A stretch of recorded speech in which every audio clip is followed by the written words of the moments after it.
Nagbigay ng iba't ibang reaksyon at komento ang publiko sa pangalan ng baby girl ng social media personalities na sina V. Cortez at Kong TV na ipinakita sa kanilang maternity shoot.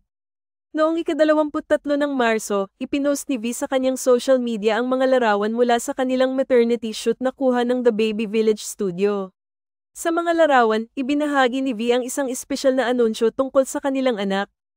Ipinakilala nila ang kanilang bunsong baby girl na papangalanan nilang Tokyo Athena.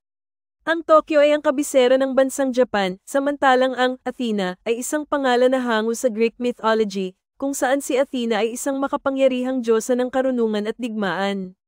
Bagamat may ilang mga tao na pumuri sa pagiging kakaiba at orihinal ng pangalan ng kanilang anak, hindi rin nakaligtas ang pangalan sa mga negatibong reaksyon. May ilan na nagkomento na ang kombinasyon ng Tokyo at Athena ay tila hindi tugma at masyadong badoy na para sa kanilang panlasa. Ayon sa mga kritiko, hindi nila kayang tanggapin ang pangalan at tinawag pa itong labis na trendy o hindi akma sa isang bata. Dahil sa popularidad ng mga kilalang personalidad tulad ni V. Cortez at Kong TV, hindi maiiwasan na magkaroon ng iba't ibang pananaw ang mga tao sa kanilang mga desisyon, lalo na kapag ito ay may kinalaman sa mga aspeto ng kanilang personal na buhay, gaya ng pagpili ng pangalan ng kanilang anak. Ang pagkakaroon ng opinyon mula sa publiko ay isang normal na bahagi ng pagiging isang public figure, kaya't hindi rin nakapagtataka na ang mga sumusunod at tagahanga nila ay may kanya-kanyang pananaw hinggil sa pangalan na kanilang pinili. Sa kabila ng mga negatibong komento, marami pa rin ang nagpahayag ng kanilang suporta at pumuri sa desisyon ni V at Kong TV.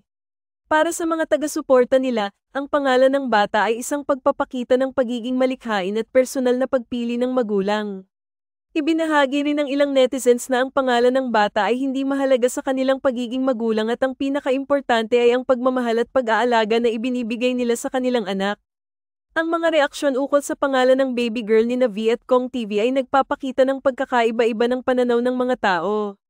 May mga nagugustuhan ito, may mga hindi, at may mga hindi maiwasang magbigay ng opinyon batay sa kanilang personal na panlasa at mga pananaw sa mga pangalan. Ngunit sa huli, ang desisyon ng magulang para sa kanilang anak ay isang personal na bagay at dapat igalang, anuman ang opinyon ng iba.